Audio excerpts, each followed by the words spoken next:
apa kabarnya nih? Pasti luar biasa dong dalam Tuhan Yesus. Nah, ketemu lagi nih sama aku Ayu dan teman-teman yang lainnya. Hari ini kami bakal bawain info-info penting buat kalian. Dan pastikan kalian udah berada di tempat yang nyaman ya untuk kita ibadah bareng. Seperti biasanya, kita ada ayat mingguan nih. Ayat mingguannya diambil dari Yosua 1 ayat 9. Saya duluan yang baca, baru nanti kita baca bareng-bareng ya. Yosua 1 ayat 9. Janganlah kecut dan tawar hati, sebab Tuhan Allahmu menyertai engkau kemanapun engkau pergi. Dan saatnya kita bakal baca bareng-bareng nih. 1, 2, 3. Yosua 1 ayat 9. Janganlah kecut dan tawar hati, sebab Tuhan Allahmu menyertai engkau kemanapun engkau pergi. Amin. Keren banget nih ayatnya. Semoga ayat ini dapat memberkati kita semua dan dapat menjadi rema dalam seminggu ke depan. Dan buat teman-teman yang rindu ingin didoakan atau ada prayer request, bisa DM nih ke IG Next Gen My Home di @nextgenmyhome atau ke nomor ini ya. Yeay teman-teman, tiba saatnya nih kita akan berdoa, memuji dan menyembah Tuhan bareng. Nah, pastikan kalian mempersiapkan hati dan pikiran kalian untuk kalian bisa fokus ke ibadah kali ini ya. Selamat beribadah. Shalom Next Gen, apa kabar? Pastiin kalian semua dalam keadaan baik-baik aja, karena aku percaya kita selalu dalam lindungan Tuhan bagaimanapun keadaan kita. So, sebelum kita masuk ke pujian penyembahan kita, mari kita sama-sama menyatukan hati untuk bersatu dalam doa. Bapa yang di surga, Bapa yang baik, terima kasih untuk segala penyertaan-Mu di dalam hidup kami, sehingga kami Tuhan masih bisa untuk bersatu hati memuji dan menyembah nama-Mu Tuhan Yesus di bumi ini. Ya Tuhan, terima kasih untuk segala kesempatan yang telah Kau berikan kepada kami. Terima kasih untuk segala berkat Tuhan yang masih Tuhan curahkan kepada kami. Dan Tuhan, sekarang kami akan memulai pujian penyembahan kami. Kiranya Engkau memberkati kami Tuhan, Kau buka hati kami, Kau urapi kami lebih lagi Tuhan Yesus, agar kiranya kami selalu sadar Tuhan akan semua kebaikan yang telah Kau berikan Tuhan. Ajarkan kami untuk selalu bersyukur, untuk selalu mensyukuri apa yang telah kami alami dan apa yang telah kami dapatkan dalam hidup kami Tuhan Yesus. Baik buruk itu adalah bagian dari rancangan-Mu, dan yang kami yakin dan percaya bahwa rancangan-Mu adalah rancangan yang indah dan bukan rancangan kecelakaan. Terima kasih Tuhan Yesus, berkati kami lebih lagi Tuhan, lindungi kami di dalam bilur-bilur-Mu yang kudus. Dalam nama Tuhan Yesus kami berdoa dan mengucap syukur. Haleluya, amin.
kebaikan-Mu.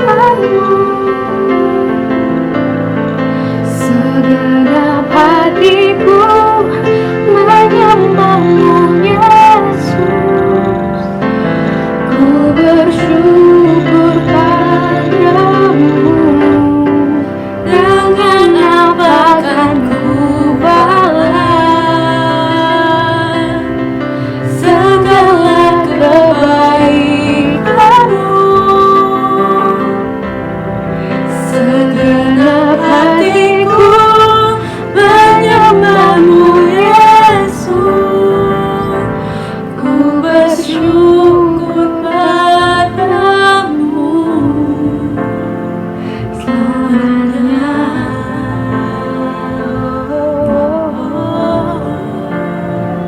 Selamanya.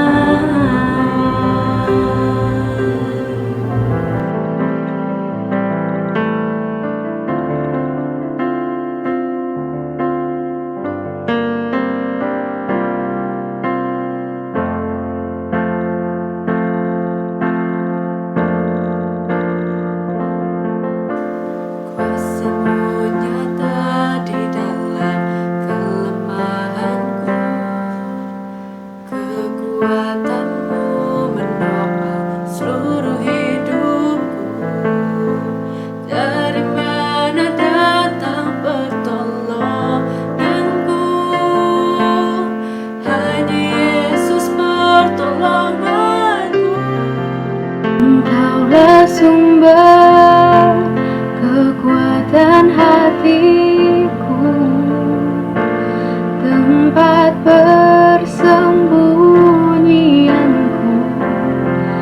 Engkau penolong di saat susahku, tempat perlindunganku. Kau mengarah dan perisai di hidupku.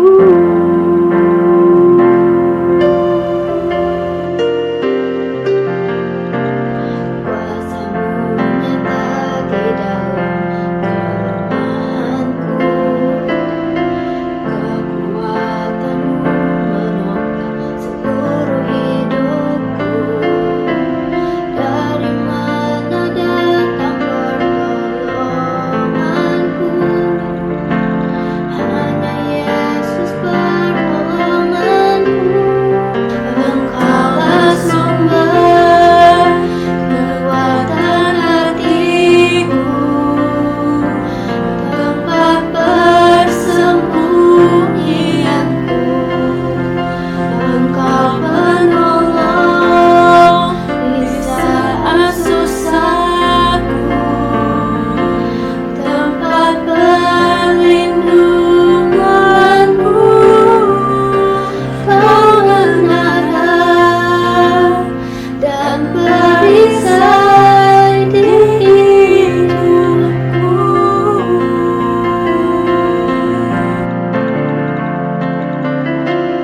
Engkau perisai di dalam hidupku.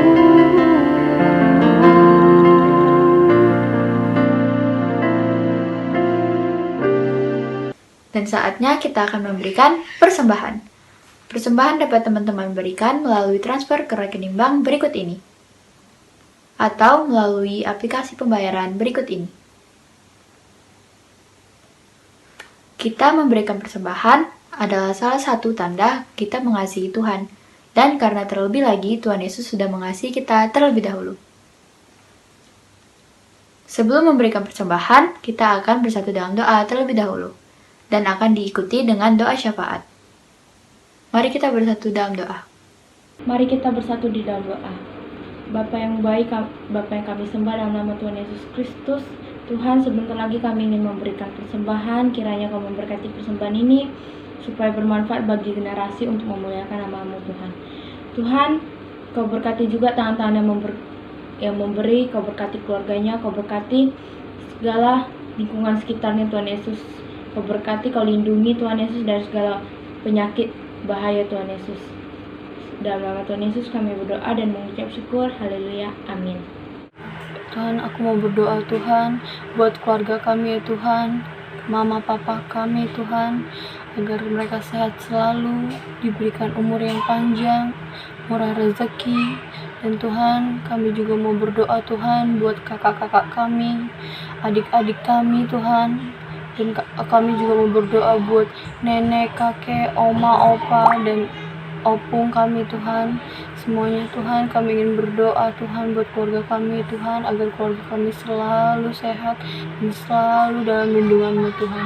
Tuhan, kami yakin Tuhan Kau akan menopang tangan-Mu ke dalam keluarga kami Tuhan, agar keluarga kami selalu rukun, tentram ya Tuhan. Dan kami yakin Tuhan Kau akan menjauhkan keluarga kami dari segala mara bahaya ya Tuhan. Dan aku yakin Tuhan keluarga kami selalu dalam perlindungan-Mu Tuhan.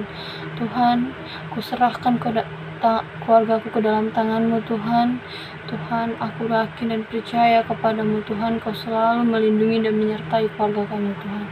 Dalam nama anak-Mu Tuhan Yesus Kristus. Haleluya. Amin. Bapa, saat ini kami ingin berdoa untuk keluarga besar Next Gen Tuhan. Kami bawa seluruh kehidupan kami ke dalam tangan Tuhan. Biarlah setiap firman Tuhan yang kami dengar hari ini dapat menjadi rema dalam kehidupan kami, supaya kami dapat menjadi dampak yang baik kepada generasi kami Tuhan. Tuhan, Kau berkati kesehatan kami, sekolah kami, Kau berikan kami kecerdasan dan kepintaran daripada-Mu Tuhan.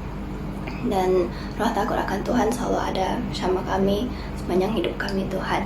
Dan Tuhan, kami percaya kami adalah generasi Yeremia yang akan Kau pakai pada akhir zaman ini Tuhan, untuk menuai jiwa-jiwa Tuhan. Dan kiranya kekuatan dan kapasitas yang lebih lagi dapat Engkau berikan kepada setiap kami Tuhan. Di dalam nama Tuhan Yesus kami berdoa dan mengucap syukur. Haleluya. Ya Tuhan, saat ini kami juga mau berdoa Tuhan untuk pemimpin rohani kami Tuhan, untuk Pak Niko beserta wakilnya, untuk Pak Johan beserta wakilnya, dan juga untuk Pak Irwan dan juga Pak Anan Tuhan selaku gembala dan wakil gembala di GBI My Home Tuhan. Dan saat ini Tuhan kami juga mau berdoa Tuhan untuk Kepala Departemen Anak, Kak Rikson, dan juga gembala kami Tuhan yaitu Celusi, dan juga mentor-mentor kami. Biarlah Tuhan yang memberkati mereka lebih lagi, Tuhan pakai mereka lebih lagi sebagai perpanjangan tangan Tuhan dalam menggenapi rencananya Tuhan di bumi ini. Tuhan, kami sungguh bersyukur Tuhan kami boleh memiliki pemimpin rohani seperti mereka Tuhan. Berikanlah mereka hikmat Tuhan dan kekuatan Tuhan, agar mereka boleh memimpin kami Tuhan dengan hikmat yang sudah Tuhan berikan pada mereka. Terima kasih Tuhan, kami sungguh bersyukur Tuhan, berkati mereka secara berlimpah-limpah. Tuhan berkati keluarga mereka, Tuhan berkati pelayanan mereka lebih lagi. Terima kasih Bapa, kami mau menyerahkan mereka semua ke dalam tangan Tuhan. Di dalam nama Tuhan Yesus Kristus kami berdoa dan mengucap syukur. Haleluya, amin. Puji Tuhan, aku percaya doa pujian dan penyembahan tadi dapat membuat kita semakin intim dengan Tuhan. Di khotbah minggu lalu, kita belajar tentang influencer, tentang betapa pentingnya kita harus menjadi pengaruh yang benar bagi dunia ini. Dan minggu ini kita akan didatangi oleh seorang dokter yang luar biasa. Aku percaya kita akan belajar banyak hal baru hari ini yang pastinya akan membuat kita menjadi generasi yang semakin kuat. Baiklah, langsung aja kita sambut Ibu Dr. Petra Marinta Purba. Kita tundukkan kepala, kita berdoa.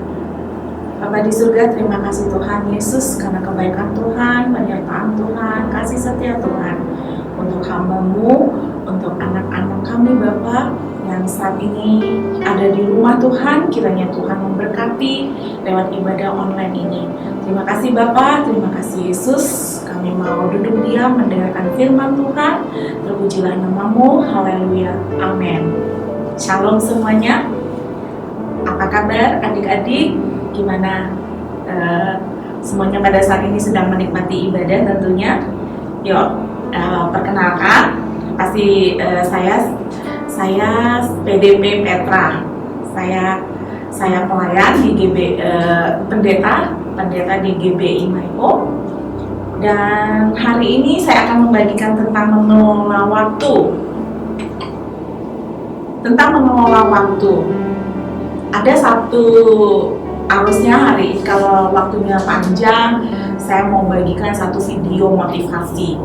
Nah, Tapi karena waktunya singkat, saya bagikan sedikit aja tentang perbedaan antara bangun pagi dengan bangun siang.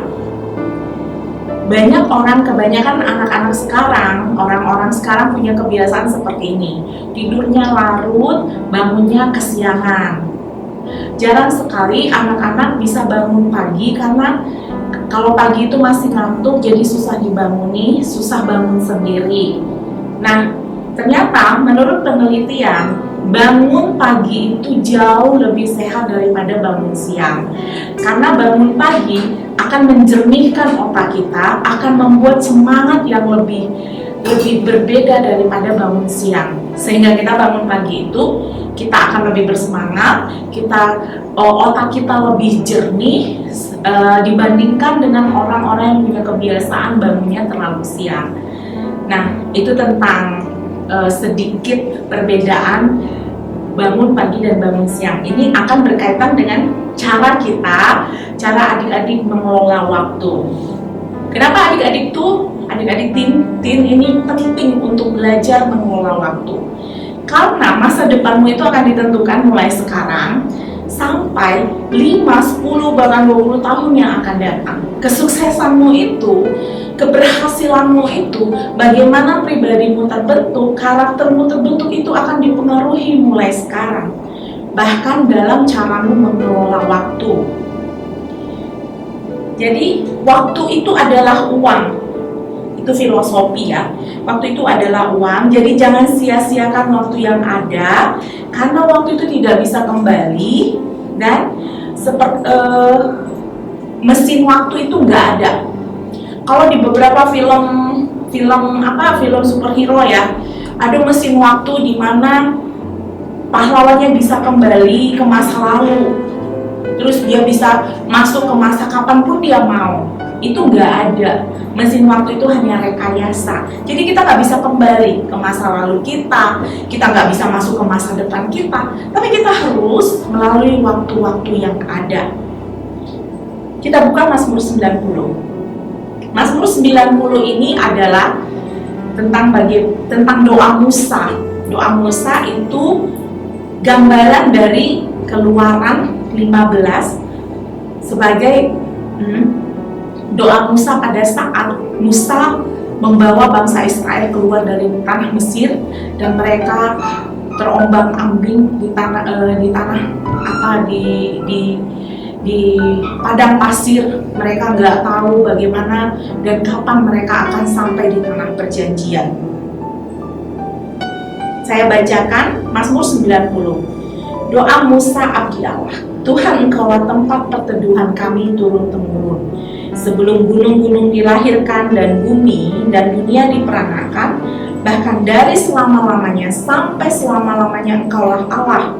Engkau mengembalikan manusia kepada debu dan berkata, kembalilah hai anak-anak manusia, sebab di matamu 1000 tahun sama seperti hari kemarin, apabila berlalu, atau seperti suatu angin jaga di waktu malam. Engkau menghanyutkan manusia, mereka seperti mimpi, seperti rumput yang bertumbuh. Di waktu pagi berkembang dan bertumbuh, di waktu petang lisut dan layu.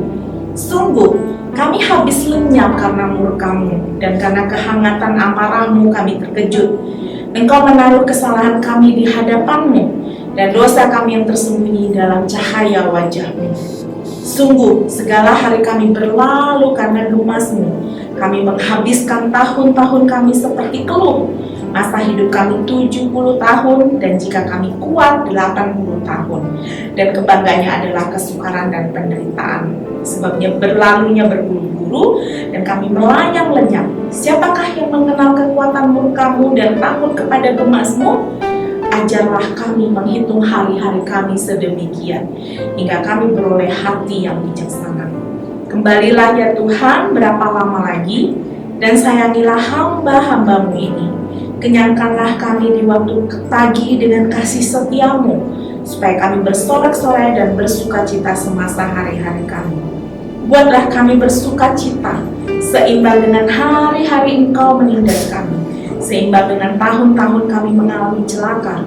Biarlah kelihatan kepada hamba-hamba-Mu perbuatan-Mu dan semarak-Mu kepada anak-anak mereka. Kiranya kemurahan Tuhan Allah kami atas kami, dan teguhkanlah perbuatan tangan kami, ya perbuatan tangan kami, teguhkanlah kami.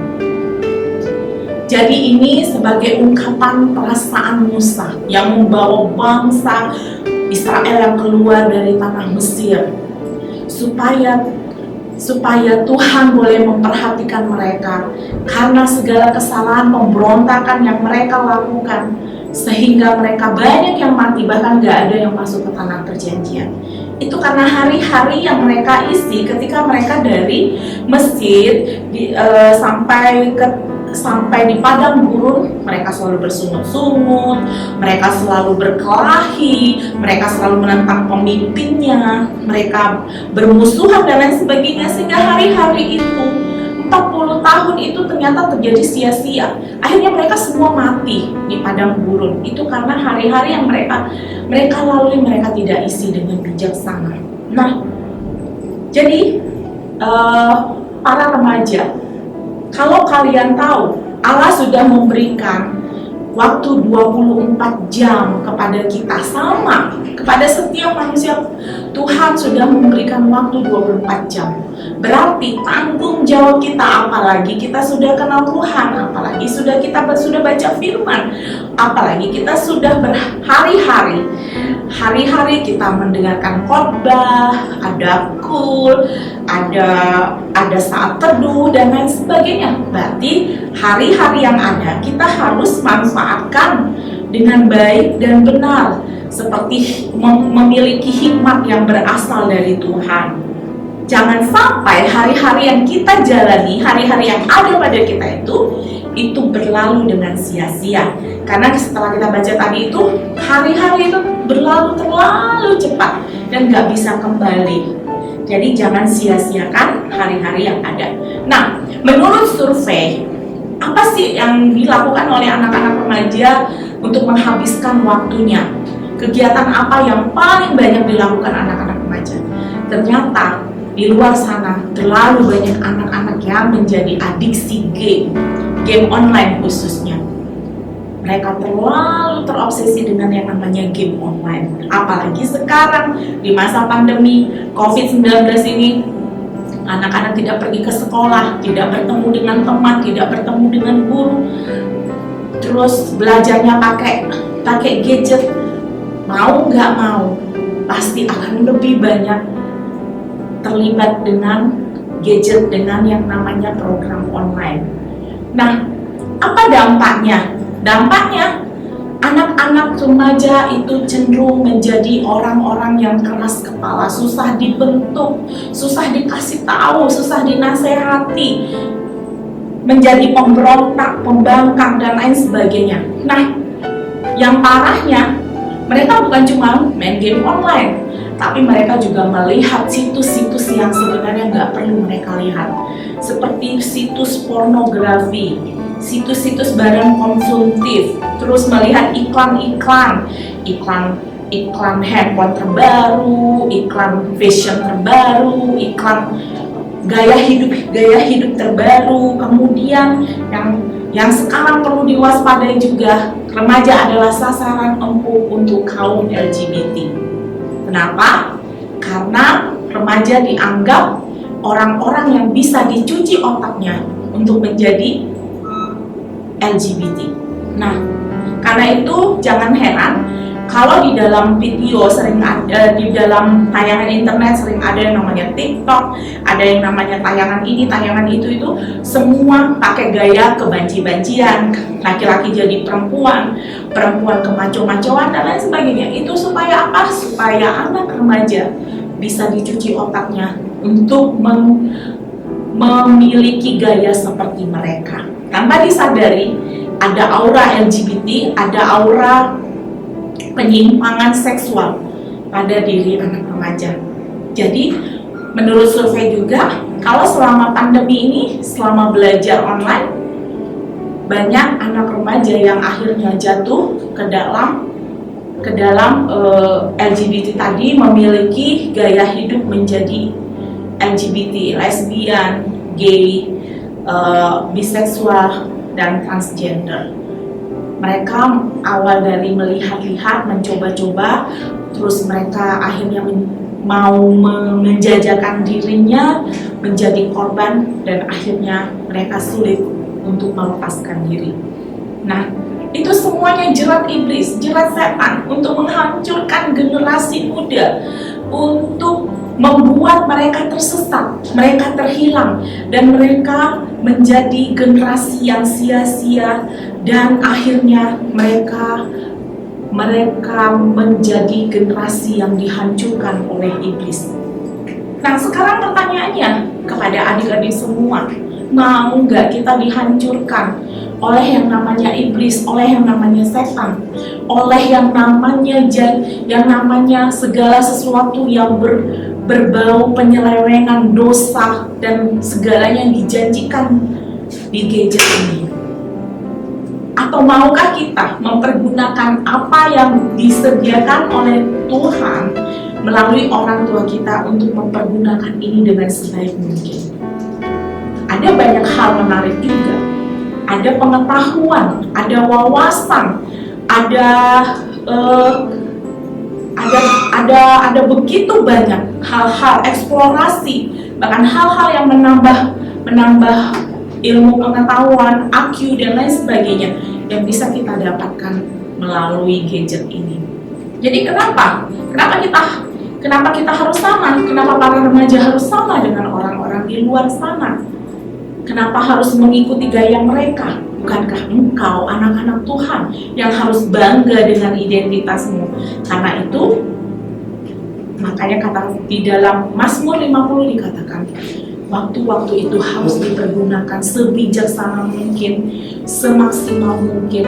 Gunakan waktu untuk memuliakan Tuhan, supaya hari-hari itu tidak terasa begitu membosankan, tidak berlalu dengan sia-sia, tapi bisa bermanfaat. Nah, tentang waktu juga, kita buka dari Efesus 5 ayat 15 sampai 16. Efesus 5 ayat 15 sampai 16.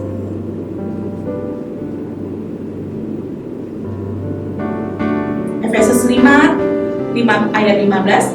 Karena itu perhatikanlah dengan seksama bagaimana kamu hidup, janganlah seperti orang bebal, tapi seperti orang arif. 16. Dan pergunakanlah waktu yang ada, karena hari-hari ini adalah jahat.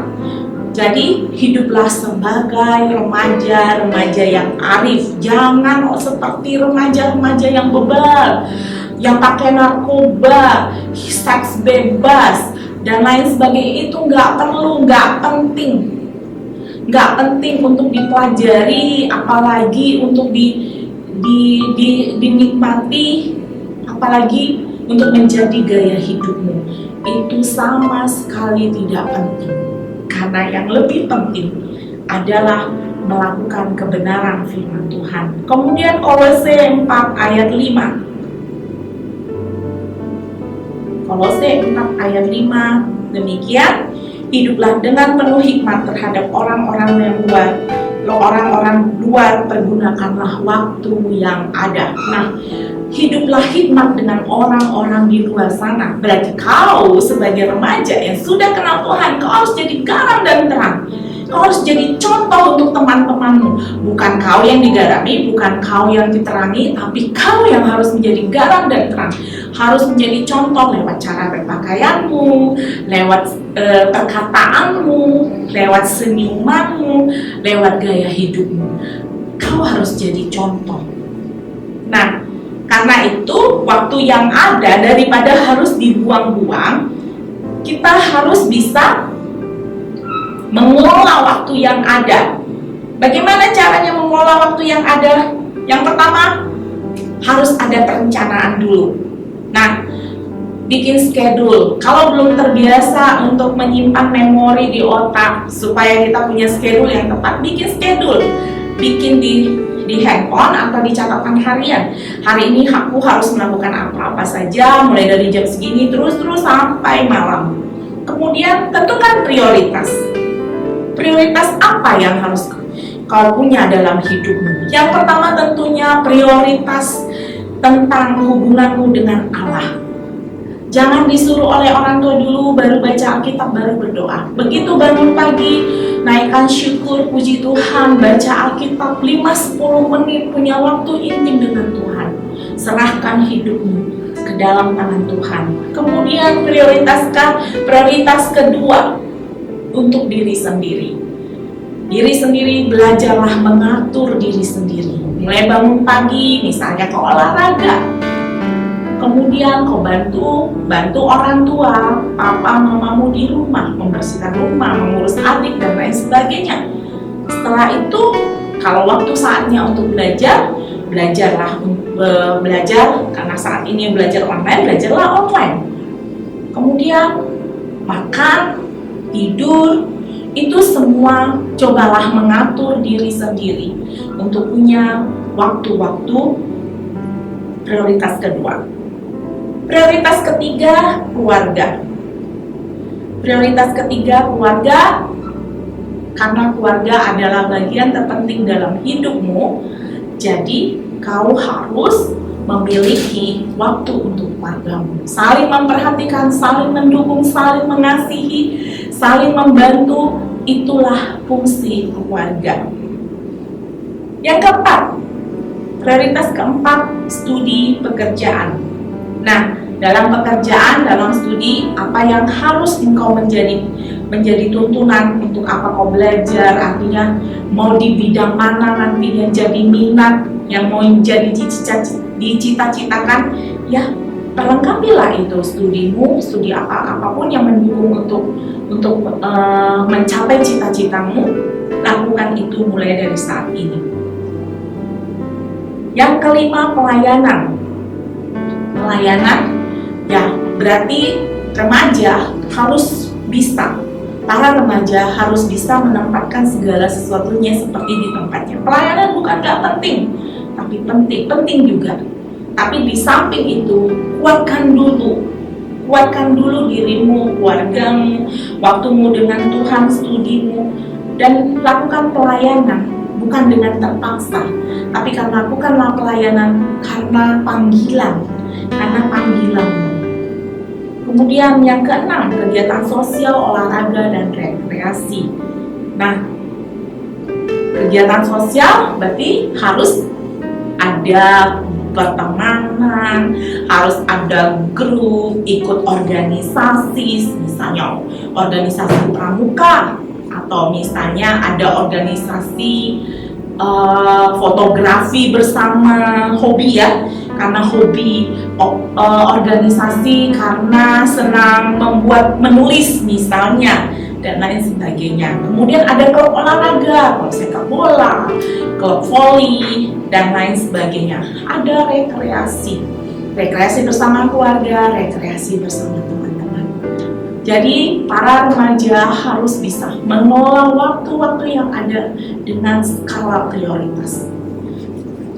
Ini hanya diperkenankan dalam satu hari secara kesehatan dan secara mental 2 jam paling lama.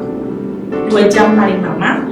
Berarti kalau kau sudah belajar online, misalnya selama 5 jam, berarti untuk kepentingan pribadi, untuk misalnya lihat IG atau lihat Facebook, ya berarti kau cuma butuh punya waktu 1 jam. 1 jam maksimal untuk melakukan aktivitas itu, nggak boleh lebih. Jadi sebenarnya kalau kalian punya prioritas dalam segala sesuatu, kalian nggak punya waktu untuk main game online, sama apalagi punya main game online dari malam sampai pagi, sampai jam 3 pagi. Itu nggak penting dan nggak sehat sama sekali. Nah, adik-adik, jangan lupa setelah kau susun segala prioritasmu, minta pimpinan Tuhan, hikmat Tuhan, supaya kau kuat untuk menjalani semua proses itu. Selesaikan tugas langkah demi langkah dan teratur, jangan tergesa-gesa. Yang terpenting juga adalah disiplin dan penguasaan diri. Jangan suka menunda-nunda pekerjaan atau tugas, mengulur-ulur waktu, terlalu banyak bermain, terlalu banyak nonton. Jadi karena orang yang suka menunda-nunda tugas itu, lama-lama dia akan jadi seorang yang satu, dia akan ceroboh, dia jadi pelupa, dia jadi pemalas. Karena pekerjaannya gak ada yang selesai. Orang yang suka-suka menunda-nunda pekerjaan itu aja akhirnya berpengaruh kepada karakternya, kepada mentalnya. Adik-adik, jangan biarkan iblis merebut hari-hari yang ada di masa mudamu. Pergunakanlah masa mudamu untuk menjadi cahaya, untuk menjadi terang. Karena ada begitu banyak hal yang bisa kau eksplorasi ketika masa mudamu. Kalau saya kembali ke masa lalu, masa muda saya, masa remaja saya, ada banyak hal yang saya sesalkan dan saya lakukan. Yang pertama, saya nggak les musik dulu. Saya nggak mau memaksa orang tua saya untuk les musik. Yang kedua, saya nggak les menjahit. Karena apa? Karena saya ternyata setelah dewasa saya baru merasakan saya butuh banyak keterampilan untuk hidup. Nah adik-adik, mulai sekarang isilah hidupmu dengan banyak keterampilan yang akan menjadi bekalmu untuk 5 tahun, 10 tahun, bahkan ketika kau sudah bekerja, kau tidak akan bosan dengan pekerjaanmu yang monoton karena kau punya banyak kreativitas, banyak aktivitas, dan banyak keterampilan-keterampilan yang kau miliki.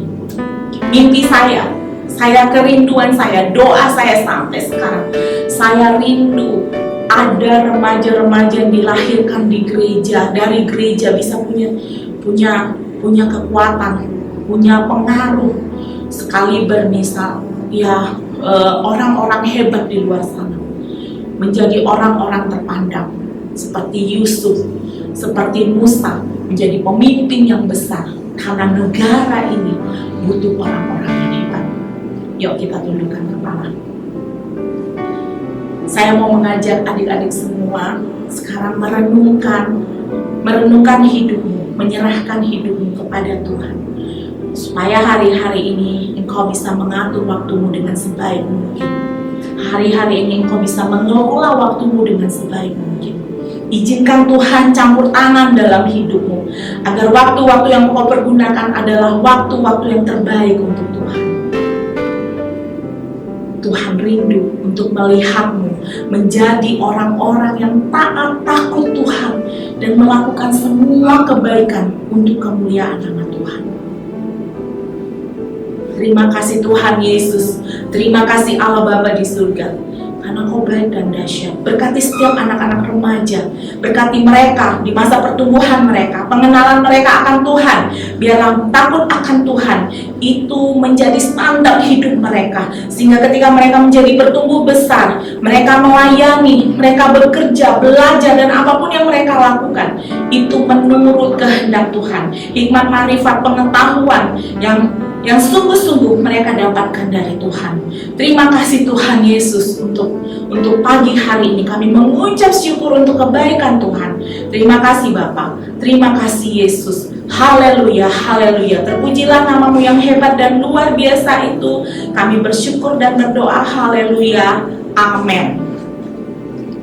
Engkaulah sumber kekuatan hatiku, tempat persembunyianku.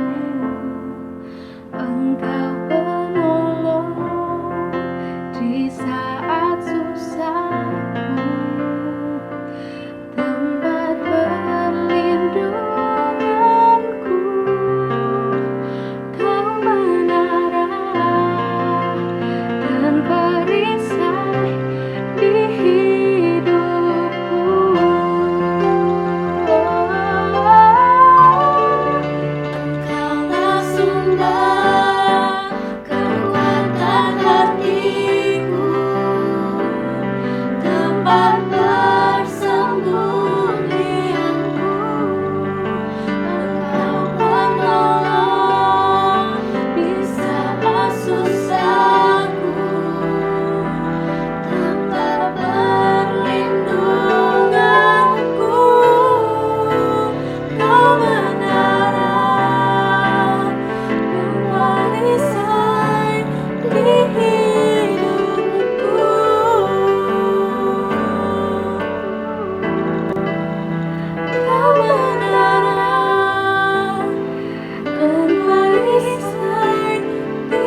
Dan akhirnya selesai juga ibadah kita minggu ini Next Gen.